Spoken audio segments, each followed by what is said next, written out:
ஜோதி தனிப்பெரும் கருணை அருட்பெரும் ஜோதி ராமலிங்க சுவாமிகள் ஐயாவோட ஆசீர்வாதத்தோடு மித்ரஜோதி ஜோதிடாலயம் வாணி மகேஸ்வரி உங்களோடு வரக்கூடிய சனிக்கிழமை சனி பகவானுடைய பெயர்ச்சி நாள்.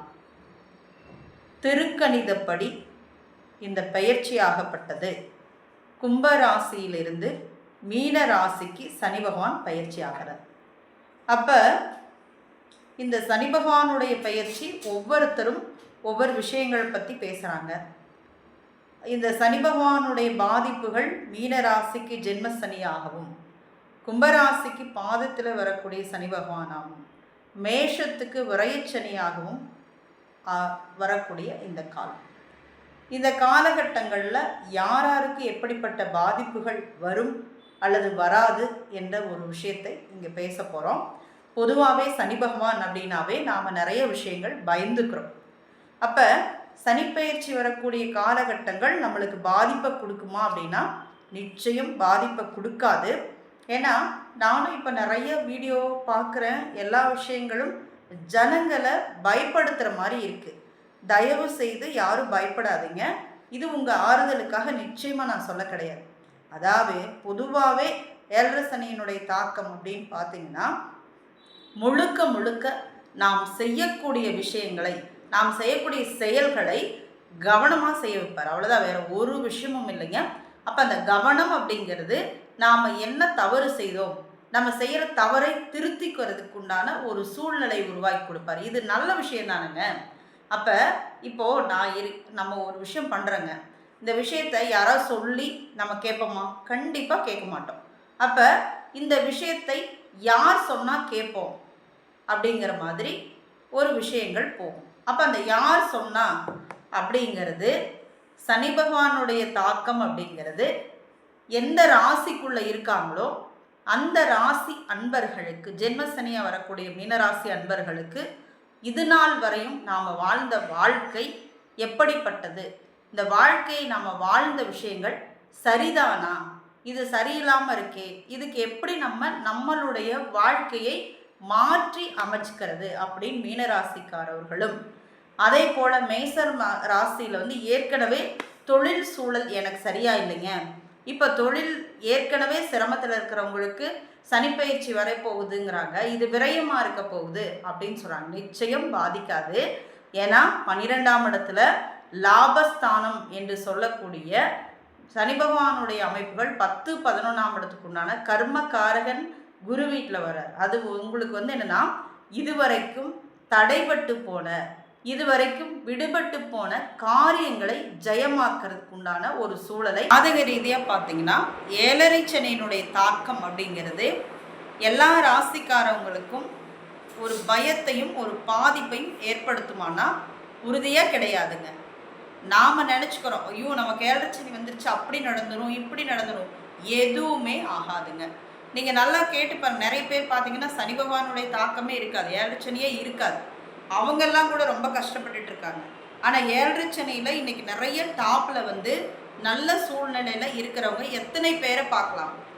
கட்டடத்து மேலே கட்டடமாக கட்டுவாருங்க, கோவில் கட்டுவாருங்க, யாரும் செய்ய முடியாத விஷயங்களை செய்வாங்க, தொழிலில் மிகப்பெரிய அளவுக்கு முன்னேற்றத்தில் வருவாங்க.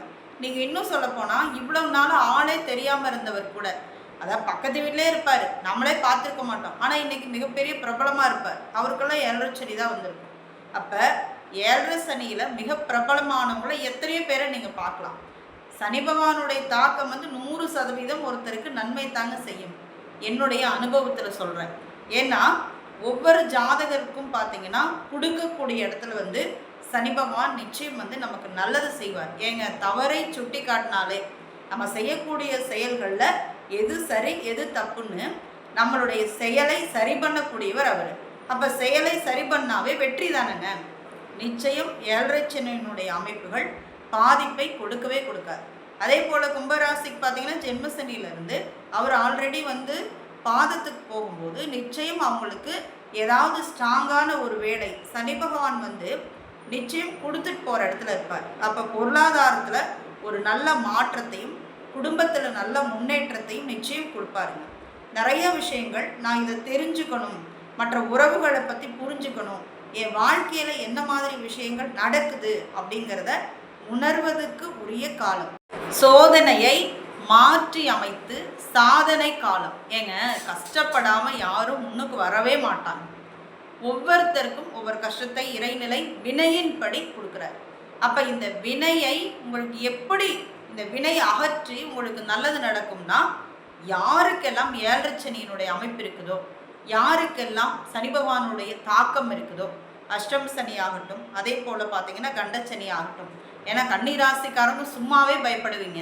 இப்போ வேற கண்டச்சனி வருது 7ஆம் இடத்துல, எனக்கு என்ன ஆகுமோ ஏதாகுமோன்னு ஒரே பதட்டம். ஏன்னா கன்னிராசிக்காரங்களை பாருங்க, அவங்க வாழ்க்கை பூராமே நல்லா போயிட்டு இருப்பாங்க. ஆனால் ஐயோ எனக்கு அப்படி ஆகிருமோ இப்படி ஆகுமோ, அந்த கற்பனை அவங்களாட்ட கன்னிராசிக்காரவங்களாட்ட கொஞ்சம் கவனமாக இருக்கணும், அவ்வளோதான். அதே போல் கன்னிராசிக்காரவங்களுக்கு ஜாதக அமைப்புகள் படி நிச்சயம் உங்களுக்கு இப்போ நமக்கு டைம் வீக்காக இருக்குது, என்னோட இப்போ இதே சித்திர நட்சத்திரம் பிறந்திருக்கீங்க அப்படின்னா அவங்களுக்கு ராகு மகாதசை நடந்ததுன்னா அவங்க கொஞ்சம் கூடுதல் கவனம், வண்டி வாகனங்களில் மட்டும் கொஞ்சம் கூடுதல் கவனம், மருத்துவ ரீதியாக கூடுதல் கவனம்.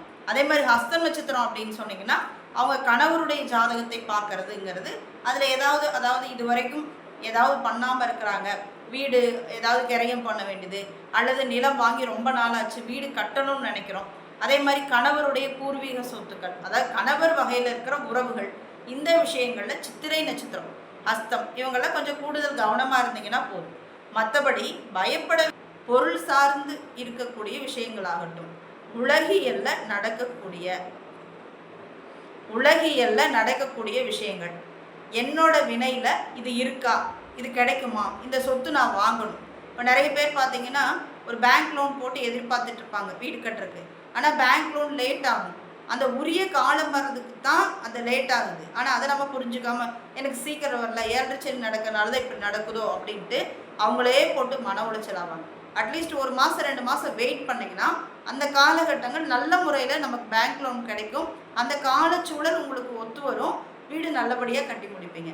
அப்போ அந்த பொறுமையும் நிதானத்தையும் யார் கொடுக்குறாருன்னா சனி பகவான். அப்போ எல்லா விஷயங்களிலும் பொறுமையாக இருந்தால் இது நடக்கும். சீக்கிரம் கல்யாணம் ஆகலை, எனக்கு கல்யாணம் சீக்கிரம் முடிக்கணும், அல்லது அந்த பொண்ணு பார்த்து வச்சுட்டோம் டக்குன்னு அமையலை, அப்போ அது ஏன் லேட் ஆகுது அப்படின்னா, சப்போஸ் உங்களுக்கு அந்த டைம் நடந்தால் கூட அதில் ஏதாவது பிரச்சனை வரலாம், அதனால் அந்த காலம் தள்ளி போகலாம், அல்லது அந்த திருமணத்தில் ஏதாவது பிரச்சனை இருக்கலாம், அதுக்காக கூட ஒரு மாற்றம் நடக்கலாம். எப்படி பார்த்தாலும் சனி பகவான் முழுக்க முழுக்க நன்மை செய்யக்கூடியவராக தான் இருப்பாருங்க. ஆனால் நாம தான் புரிஞ்சுக்காம 7.5 சனி வருது, அப்புறம் விரயம் சனி இருக்குது, மேஷத்துக்கு அவ்வளோதான் முடிஞ்சிட்டிங்க, மீனத்துக்கு நீங்கள் அவ்வளோதான் எந்திரிக்கவே முடியாது, கும்பராசிக்காரவங்க ஆளே காணாமல் போயிட்டீங்க. தயவு செய்து இப்படி யாரும் எந்த பதிவையும் பார்த்து பயப்பட வேண்டாங்க.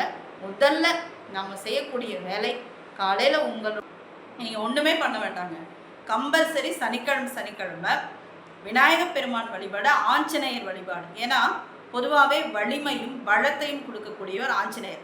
ஏங்க சனி பகவானுடைய தாக்கம் இருக்கவங்களாம் ஆஞ்சநேயர் வழிபாடு பண்ணணும்னா நம்ம மனபலம் இருக்கும், அந்த மனபலத்தை அதிகப்படுத்துறது யாருன்னா ஆஞ்சநேயர் வழிபாடு. அதே மாதிரி பஞ்சபூதங்களில் கிடைக்கக்கூடிய ஆகர்ஷண சக்தியை ஈர்த்து கொடுக்கக்கூடியவர் தான் விநாயகப் பெருமான். இந்த 2 வழிபாடுகளையும் விடாமல் செஞ்சீங்கன்னாவே சனி பகவானுடைய தாக்கம் நிச்சயம் உங்களை ஒன்றும் செய்யாதுங்க. தாராளமாக உங்களுடைய குலதெய்வ வழிபாடுகளும் உங்களுடைய வீட்டில் உங்களால் முடிஞ்ச அளவு பண்ணுங்க. அதுக்குன்னு நான் திருநள்ளாறு தான் போகணும், குச்சனூர் தான் போகணும் அப்படிலாம் ஒன்றுமே இல்லை.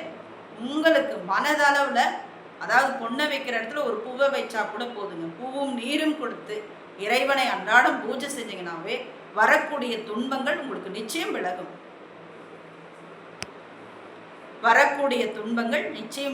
என்று சொல்லி மித்ர ஜோதி ஜோதிடாலயம் ஜோதிடர் வாணி மகேஸ்வரி உங்களோடு.